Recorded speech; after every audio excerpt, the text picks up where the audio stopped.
How to fix can't follow on TikTok. Hey, what's up guys? Welcome back to our YouTube channel and let's get started. In today's video, I'm going to show you some ways that can fix your problem.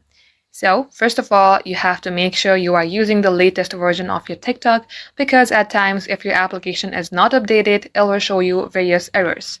So, head over to your Play Store, then search for TikTok. Tap on TikTok. If it shows update, tap on update and update your app. Now next step is opening up your settings. Scroll below, tap on apps. Here tap on the search bar, then type in TikTok.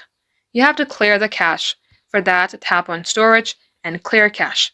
If you remember your credentials like your username and password, you may also go ahead and tap on clear data and delete the data.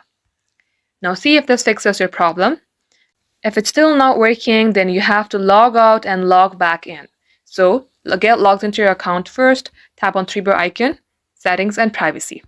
Scroll below, tap on log out and then log again. Now another possible reason is that you might have reached the follow limit.